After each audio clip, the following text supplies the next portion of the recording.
नमस्कार प्यारे साथियों, राजस्थान के अंदर विद्या संबल योजना के तहत 70,000 प्लस फैकल्टी जो है गेस्ट फैकल्टी के रूप में ली जाएगी। उसके संबंध में मैंने कल एक वीडियो डाल करके आपको जानकारी दी थी। आज की इस वीडियो के अंदर अपन जानकारी लेंगे कि फॉर्म किस तरीके से अप्लाई करना है, आपको डॉक्यूमेंट्स उसके अंदर कौन कौन से अटैच होंगे, रिक्तियां किस स्कूल में या किस कॉलेज में कौन सी रिक्ति है, या और उसके बाद में फॉर्म की प्रोसेस क्या रहने वाली है। तो कल हमने जो है इस विज्ञप्ति के बारे में आपको जानकारी दी थी। आज के वीडियो के अंदर हम ये सारी चीजें जानेंगे। आप सभी का हार्दिक स्वागत है आपके अपने भैरव टेक ब्रदर सर के यूट्यूब चैनल पर। साथियों, पहले कल वाले अगर वीडियो के ऊपर अपन चलें तो यहाँ पर आप देख सकते हैं एक प्रश्न आया था कि लास्ट डेट क्या है। दूसरा आया था कि tell us the process, process बताइए। टेल अस द प्रोसेस, योग्यता कैसे निर्धारित होगी, दस्तावेज के बारे में जानकारी देते हैं। दस्तावेज के बारे में बताएं सर, आवेदन पत्र का प्रारूप भेजने का कष्ट करें। 400 के हिसाब से 48 के होने चाहिए, नहीं लेकिन मैक्सिमम उसमें तय कर दिया है। कंप्लीट प्रोसेस बताइए please, yes tell us the process, हाँ प्लीज। ठीक है, तो जनरली यही था। ठीक है, तो ये सारी बातें थी। 2021 का है ये कुछ लोगों ने क्या है, वीडियो अधूरा देखा तो उन्होंने इस तरह का कर दिया है ना। कुछ साथी ये भी कह रहे थे कि उल्लू बना रहे हैं आप, है ना। फॉर्म कौन कौन भर सकता है सर जी, डॉक्यूमेंट प्रोसेस, तो इन सारे सवालों के जवाब आपके आज के इस वीडियो के अंदर मिलेगी। ठीक है सर जी, मुझे पीडीएफ चाहिए पूरे फॉर्म के, आपके टेलीग्राम चैनल पर अभी तक नहीं है, देख लिया मैंने। ठीक है, अभी मैं डाल दूंगा इसके ऊपर, पीडीएफ भी डाल दूंगा। 2021 का नोटिफिकेशन है। तो साथियों, इस तरह के जो कमेंट्स आपने किए थे, इसलिए कहा जाता है कि वीडियो को पूरा देखिए। जैसे कि कहाँ था विद्या संबल, ये था शायद, यही फॉर्म था। तो इसके अंदर मैं आपको बता देता हूं, विद्या संबल योजना का ये जो आपके सामने आया था। ठीक है, इसमें आप जो साथी कह रहे थे कि ये 2021 का है, तो बिल्कुल साथियों ये 2021 का है, पर यहां पर देखिए 2022 का आदेश है। ठीक है, लेकिन इसको वापस से जारी कब किया गया साथियों, ये 18/8/2026 को जारी किया है, इस सत्र के लिए 2026-27 के लिए। आप देख सकते हैं digitally signed by V Srinivas, ये आपके मुख्य सचिव ने जारी किया है। ठीक है, तो इस तरह से क्या है कि जब आप वीडियो पूरा नहीं देखते हैं, यहाँ की डेट देख लिया आपने 30 मार्च 2021। अरे भाई, जब कोई आदेश रिवाइज होता है, पुराने आदेश को संदर्भ बना करके फिर कोई नई चीज जारी की जाती है, तो उसमें वो नई डेट आ जाती है, और पुराने आदेश की डेट तो वही रहेगी। ठीक है, तो इसके बारे में हमने आपको कल जानकारी दे दी थी। ठीक है, और यहां पर हमने ये जानकारी आपके साथ में साझा की थी कि इस तरीके से आपका मानदेय रहने वाला है। अब बात आती है कि यहाँ विश्वविद्यालय, महाविद्यालय, तकनीकी महाविद्यालय, पॉलिटेक्निक कॉलेज के लिए कैसे अप्लाई करना है, उसके लिए फॉर्म कहां से मिलेगा, कैसे भरेंगे, और अगर ग्रेड 3, 2, 1 अनुदेशक, प्रयोगशाला सहायक के लिए भरना है तो किस तरीके से भरेंगे, ये सारी जानकारी इस वीडियो के अंदर अपन लेंगे। तो चलते हैं वीडियो के ऊपर। अगर आपने चैनल को सब्सक्राइब नहीं किया है तो सब्सक्राइब कर लें, बेल आइकन को प्रेस कर दें। तो सबसे पहले बात करते हैं यहां से फॉर्म के बारे में। ठीक है, एक एक करके अपन बात करते चले, फॉर्म और डॉक्यूमेंट, फिर रिक्तियां और प्रोसेस। ठीक है, रिक्तियों की भी बात करेंगे। चलिए, तो यहां पर आप देख सकते हैं सबसे पहले कॉलेज शिक्षा के लिए अगर आप फॉर्म देखना चाहें तो कॉलेज के लिए देखो, सबसे पहले तो आपको फॉर्म भरने से पहले रिक्तियां देखनी पड़ेगी, कहां पर कितनी रिक्तियां हैं। तो पहला तो आप ये करें कि आप किस स्कूल में पढ़ाना चाह रहे हैं, किस स्कूल के लिए आप फॉर्म अप्लाई करना चाह रहे हैं, ये डिसाइड करें, है ना। आप हो सकता है एक से ज्यादा जगह के लिए भी अप्लाई करें। तो जिस भी स्कूल में आप अप्लाई करना चाह रहे हैं, वहां की आपको वैकेंसीज मालूम होनी चाहिए कि वहां पर पद स्वीकृत है और खाली है, तो ही आप वहां के लिए फॉर्म अप्लाई कर सकते हैं, चाहे L1 हो, L2 हो, ठीक है, या सेकंड ग्रेड, फर्स्ट ग्रेड हो। तो रिक्तियों की जानकारी के लिए संबंधित कॉलेज के बारे में मुझे जानकारी नहीं है, वो अपडेट करके आपको बता दूंगा। स्कूल के बारे में अगर आपको जानकारी चाहिए तो इसके लिए आपको यहां पर जाना पड़ेगा, शाला दर्पण पोर्टल पर। शाला दर्पण का जो पोर्टल होता है उस पर जाएंगे।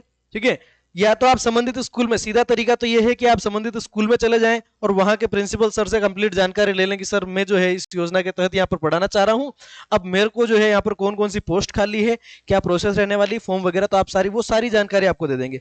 बाकी अगर आप घर बैठ के पता लगाना चाहें तो आपको यहाँ पर जो है ये वाला खोल लेना है। इसके अंदर आपको सिटीजन पोर्टल पे चले जाना है या स्कूल्स पे चले जाना है। स्कूल पे जाओगे तो भी आप जा सकते हो, सिटीजन पोर्टल पे भी जा सकते हो। ठीक है, यहाँ से एलिमेंट्री या सेकेंडरी स्कूल कौन से टाइप का स्कूल है आपको सेलेक्ट करना है। वो सेलेक्ट कर लेने के बाद में यहाँ से आपको डिस्ट्रिक्ट का नेम सेलेक्ट करना रहेगा। जैसे हम बात कर लेते हैं चित्तौड़गढ़ की, इसके अंदर फिर आपको देखना है कि ब्लॉक कौन सा है, मान लीजिए बदेसर ले लिया। स्कूल कौन सा देखना चाह रहे हैं, सेकेंडरी देखना चाह रहे हैं सर। ठीक है, सेकेंडरी स्कूल आप देखना चाह रहे हैं तो यहाँ पर अब आपको क्या डाल देना है, कैप्चा डाल देना है, 8Q2E7 और T, ये आपने डाल दिया। और ये कैप्चा डाल देने के बाद में आपको सर्च बटन पे क्लिक कर देना है। जैसे आप सर्च करेंगे, ये सब सारी जानकारी पब्लिक डोमेन में अवेलेबल है आपके सामने। सर्च करेंगे तो डिटेल्स खुल करके आपके सामने आ जाएगी। थोड़ा सा वेट करते हैं, है ना। शाला दर्पण की जो वेबसाइट है वो थोड़ी सी इसी तरीके से चलती है, कोई नहीं।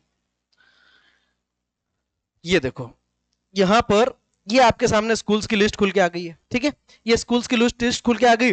अब मान लीजिए कोई चाहता है कि मैं सीनियर सेकेंडरी स्कूल धनेत की बात कर लेता हूं, ठीक है, या आसावरा की बात कर लेता हूं, अक्कलोकला, जो भी स्कूल है आपका। ठीक है, जैसे यहाँ पर देख लिया हमने, ये बालुंडी स्कूल देख लिया। ठीक है साहब, स्कूल पे क्लिक करेंगे, स्कूल की सामान्य जानकारी आपको दिखाई देगी, साथ में व्यू मोर का ऑप्शन आएगा। व्यू मोर पे जब आप क्लिक करेंगे साथियों, तो उस स्कूल की डिटेल्स आपके सामने आ जाएगी, प्रिंसिपल सर कौन है उनका नाम आ जाएगा, स्कूल का मेल आपके सामने आ जाएगा। यहाँ से स्कूल की आपको जानकारी, लो क्लास, हाईएस्ट क्लास, सबसे बड़ी क्लास 12 है, सबसे छोटी क्लास पहली है, कहाँ से कहाँ तक चलता है, कौन कौन सी इसकी जानकारी आ जाएगी। उसके बाद में स्ट्रीम कौन कौन से चलते हैं वो भी यहाँ पर आ जाएगा, कि आप जो है political science, history, Hindi literature, जो यहाँ से आपको पता चल जाएगा। उसके बाद में जो है आप यहाँ पर इधर कार्मिकों के फोटो आ रहे हैं, उधर उनके नाम आ रहे हैं। ठीक है, तो यहाँ पर आपको पता चल जाएगा सैंक्शन पोस्ट, प्रिंसिपल की पोस्ट सैंक्शन है, लेकिन आप यहाँ पे देख सकते हैं एम्प्लॉय का नाम नहीं आ रहा है, इसका मतलब प्रिंसिपल का पद खाली है। Lecturer first grade political science का सर कार्मिक कार्यरत है, लेक्चरर ग्रेड 1 हिस्ट्री का ये भी कार्यरत है। हिंदी लिटरेचर का जो है लेक्चरर का पोस्ट यहाँ पे नहीं है, ये आपको यहाँ से पता चल जाएगा। उसके बाद आप देखो सीनियर टीचर तो हिंदी के लिए अवेलेबल है, इंग्लिश का सीनियर टीचर नहीं है, साइंस का सीनियर टीचर नहीं है, मैथ्स का नहीं है, संस्कृत का नहीं है। ठीक है, तो यहाँ से इस तरह से आपको पोस्ट की सारी जानकारी यहाँ से अवेलेबल हो जाएगी स्कूल के बारे में। तो और कॉलेज के बारे में आपको इंडिविजुअली कॉलेज में पता करना पड़ेगा, इसमें कोई भी अपडेट आएगा तो मैं आपको बता दूंगा। ठीक है, तो इस प्रोसेस को आप फॉलो करेंगे तो आपको सबसे पहले तो क्या पता चल जाएगा सर, रिक्तियों के बारे में पता चल जाएगा। ठीक है सर, रिक्तियों के बारे में पता चल गया। अब बात करते हैं फॉर्म की और डॉक्यूमेंट्स। तो डॉक्यूमेंट्स और फॉर्म कौन कौन से, तो देखना, ध्यान देना। कॉलेज के लिए अगर आपको फॉर्म भरना है तो ये फॉर्म है, फॉर्म की पीडीएफ में डाल दूंगा। ठीक है, आप डाउनलोड कर लीजिएगा, फॉर्म है। आवेदित विषय कौन सा है, आवेदित महाविद्यालय का नाम डाल दीजिए, विज्ञप्ति संख्या और तिथि। ये विज्ञप्ति जो है, विज्ञप्ति संख्या और तिथि जो है कॉलेज वालों से आपको पूछ के भरनी है। ठीक है, उसके बाद में यहाँ पे आपका फोटो डाल देना है, आपका नाम डाल दीजिएगा, श्री है, श्रीमती, सुश्री है, डॉक्टर क्या लगता है आपके साथ में, पिता का नाम, माता का नाम, जन्म तिथि, आवेदन की तिथि को, उम्र क्या है, श्रेणी कौन सी है आपकी, कास्ट कैटेगरी। ठीक है, स्थायी पता आपको और पत्र व्यवहार का पता, residential address, mobile number, WhatsApp mobile number, mail ID, Aadhaar number या आधार पंजीकरण संख्या, और यहाँ पर आपके साइन हो जाएंगे। ठीक है साहब, कितनी प्रतियों में तैयार करें, 2 प्रतियों में तैयार करना। ठीक है, 2 प्रतियों में तैयार करना। उसके बाद में है आपकी, यह है पार्ट 2, आपकी शैक्षणिक सूचना। इसके अंदर आ जाएगी आपका स्नातक कौन से बोर्ड से, विषय है, उत्तीर्ण वर्ष, श्रेणी, कुल अंक, प्राप्तांक, प्रतिशत। ठीक है, इसी तरीके से करते हैं, क्योंकि कॉलेज की बात कर रहे हैं तो स्नातक, स्नातकोत्तर, MPhil, PhD, net, JRF, net सहित सेट, स्लेट, तो ये सारी जो भी आपने कर रखी है वो मेंशन कर दिया, बाकी अगर जो लागू नहीं होती उसके लिए आप डैश कर देंगे। ठीक है साहब, अगली बात करते हैं भाग शोध प्रकाशनों संबंधी सूचना। ठीक है, प्रकाशित शोध का टाइटल, अगर आपने कोई शोध रखी है तो वर्ष और प्रकाशन वर्ष या यूएसबीएन नंबर जो भी है आप इसके अंदर डाल देंगे। ठीक है, कॉलेज की बात कर रहे हैं अपन। उसके बाद में है भाग 4 के अंदर अंतरराष्ट्रीय राष्ट्रीय स्तर के पुरस्कार अगर आपको कोई मिल रखे हैं तो आपने इसके अंदर, आपको इसके अंदर सारे अंदर मेंशन कर देने हैं। राज्य स्तरीय पुरस्कार वगैरह कुछ मिले हैं तो वो इसके अंदर मेंशन कर देने हैं। ठीक है, उसके बाद में है ये देख लीजिए भाग 5 पोस्ट डॉक्टरल। इसका मतलब क्या होता है, टीचिंग एक्सपीरियंस आपका कितना है, शिक्षण अनुभव, तो कौन से पद पर, किस संस्था में, किस तिथि से किस तिथि तक, कुल अनुभव कितना हुआ, नियुक्ति कैसी थी, स्थायी थी, अस्थायी थी, स्थिर वेतनता है, प्रति कालांश के हिसाब से आपने पढ़ाया। आपके बाद में ये आपके सामने घोषणा रहेगी, इस घोषणा पे आपको साइन कर देना है। ठीक है साहब, ये फॉर्म भरना है। ठीक है, उसके साथ में आपको ये लगानी पड़ेगी एक चेक लिस्ट, राजकीय महाविद्यालय में अध्यापन कर हेतु गेस्ट फैकल्टी के लिए आवेदन पत्र, प्रमाण पत्र की सूची, महाविद्यालय का यहाँ पे नाम लिख दीजिएगा आप। ठीक है, श्रेणी का प्रमाण पत्र, यहाँ पे प्रतिलिपि लग जाएगी आपकी। इनमें शारीरिक रूप से निशक्त होने का प्रमाण पत्र, अगर आप दिव्यांग है तो आधार संख्या है, आधार पंजीकरण, कक्षा 10 की अंक तालिका है, जन्म प्रमाण पत्र। ठीक है, स्नातक अंक तालिका, स्नातकोत्तर, एम फिल, पीएचडी, जो भी आपने कर रखा है, जो भी इसके अंदर आप हैं, कुल पृष्ठ है ना, इसमें मतलब ये जो आपने डाला है कुल कितने पेज के अंदर ये है, और संलग्न संख्या आपको यहाँ पे भर देनी। जांच सूची, अब यहाँ पर जो है ये कॉलेज का काम रहेगा। क्या सभी प्रमाण पत्रों, दस्तावेज, प्रतिलिपि आवेदक के हस्ताक्षर हैं? यस।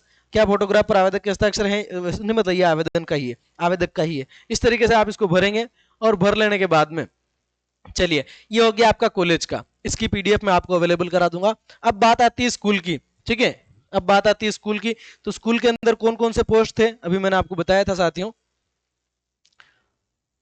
स्कूल के अंदर ये पोस्टेस हैं, इसके अंदर ग्रेड 3 कक्षा 1 से 8 के लिए L1 L2 है ना, ग्रेड 2 कक्षा 9-10, ग्रेड 1 11-12, अनुदेशक प्रयोगशाला सहायक, ये इनके लिए क्लास नहीं होती है। और उसके बाद में कॉलेजेस के अंदर आपकी इन 3 पोस्टेज आपके अंदर मिल जाएगी। ठीक है साहब, ये प्रति घंटा मानदेय की यहाँ पे जानकारी दे रखी है। अब आपको ये करना है कि आप किस पद के लिए आवेदन करना चाह रहे हैं, यानी कि आपके पास किस पद के लिए योग्यता है। अब ग्रेड 3 के अंदर अगर आप आवेदन करना चाह रहे हैं ठीक है। ग्रेड 3 में L1 तो आपके पास BSTC होनी चाहिए, जिसको DLED के नाम से जानते हैं। उसके बाद अगर आपने रीट दी है और उसमें पास किया है तो वो उसके अंदर आप अनिवार्य रूप से, रीट नहीं भी दी है तो भी आप फॉर्म तो लगा सकते हैं, लेकिन जिन्होंने रीट पास कर रखी है उनको प्राथमिकता दी जाएगी, ध्यान रखना आपको, ठीक है। उसके बाद में लेवल 2 के लिए है तो भी आपके पास बीएड होना चाहिए और जो है संबंधित रीट पास, ठीक है। उसके बाद में ग्रेड सेकंड के लिए आपके पास बीएड चाहिए। ग्रेड फर्स्ट के लिए बीएड और एमए क्या योग्यता चाहिए, जो मुझे इसमें क्लैरिटी नहीं है। अनुदेशक और प्रयोगशाला सहायक के लिए आम योग्यता क्या होती है, जो योग्यता सरकार मांगती है आपको भर्ती के अंदर, वही योग्यता यहाँ पे चाहिए, तो ये आपको रखना है। योग्यताएं अगर आपके पास है, अब स्कूल के लिए फॉर्म ये रहेगा आपका, ठीक है। यहाँ पर आपका आवेदक का नाम, फादर नेम, आवेदित विद्यालय का नाम, पद का नाम, प्रस्तुत करने की तिथि, जन्म तिथि, शैक्षणिक योग्यता आपको यहाँ पे डाल देनी है, फोटो चिपका देना है, माध्यमिक यानी कि 10वीं क्लास किस वर्ष कितने % के साथ पास की थी, ये फर्स्ट नंबर पे आपको डॉक्यूमेंट अटैच करना है। सेकंड नंबर पे आपको हायर सेकेंडरी वर्ष और %, ये स्नातक और अधिस्नातक, ठीक है साहब। चलो, उसके बाद प्रशैक्षणिक योग्यता। प्रशैक्षणिक योग्यता के अंदर आपके पास बीएड है या डीएलएड है, ठीक है। दोनों है तो दोनों मेंशन करिए, एक है तो एक मेंशन करिए, साल कौन सा, % कितने। वेद पात्रता परीक्षा यानी कि आवश्यकता अनुसार जो रीट अगर आपने पास कर रखी है, ठीक है, तो रीट के लिए योग्यता वर्ष और प्रतिशत, ठीक है। तो यहाँ पर रीट L1 रीट L2 जो भी है भर दीजिएगा, किस साल का है, कितने % संलग्न 7 हो जाएगा। पता आपको यहाँ पे भरना है, स्थायी पता, वर्तमान पता, मोबाइल नंबर, जाति वर्ग आपको डालना है, उसके लिए भी प्रमाण पत्र आपको लगाना पड़ेगा। प्रमाण पत्र संलग्न करें आरक्षित वर्ग होने पर, अगर आप जनरल है तो ठीक है, बाकी EWS है, SC है, ST है, OBC है, जो भी है आपको संलग्न 8 के अंदर डालना है। अन्य यानी कि विकलांग, भूतपूर्व सैनिक, विधवा, परित्यक्ता, स्पोर्ट्स, इस तरह का कोई स्पेशल रिजर्वेशन वाला मामला है तो भी मूल निवास का आपको प्रमाण पत्र डालना है। चरित्र प्रमाण पत्र 2 राजपत्रित अधिकारियों द्वारा, 2 गजेटेड ऑफिसर के आपको चरित्र प्रमाण पत्र बनाने हैं। आवेदन पत्र के साथ संलग्न कोई सूची संलग्न 1 से 12 स्वप्रमाणित छाया प्रतियां और शपथ पत्र और अन्य जो आवेदन करता देना चाहे, ठीक है। तो अब आपको क्या है, इसके साथ में क्या लगाना पड़ेगा, शपथ पत्र लगाना पड़ेगा। शपथ पत्र बताते हैं आपको। शपथ में आपको ये चीज डालनी है, ये शपथ आपके सामने पूरी पूरी लिखी हुई है, ठीक है। और ये शपथ का लास्ट सेकंड पेज है, इसमें शपथ डाल करके आपको फॉर्म देना। अब इसी फॉर्म को मैं जो है आपके सामने वहां पे खोल के दिखा देता हूं, तो ये जो है आप अच्छे से कर पाएंगे। देखो यहाँ पे बात कर लेते हैं अपन। ये तो कॉलेज वाला था, जिसको मैंने आपको एक एक भाग को अच्छे से बता दिया था, ठीक है। ये कॉलेज वाला था आपका, ये कॉलेज वाला था। और उसके बाद में आपका यहाँ पर आपका ये चेकलिस्ट रह जाएगा कॉलेज का।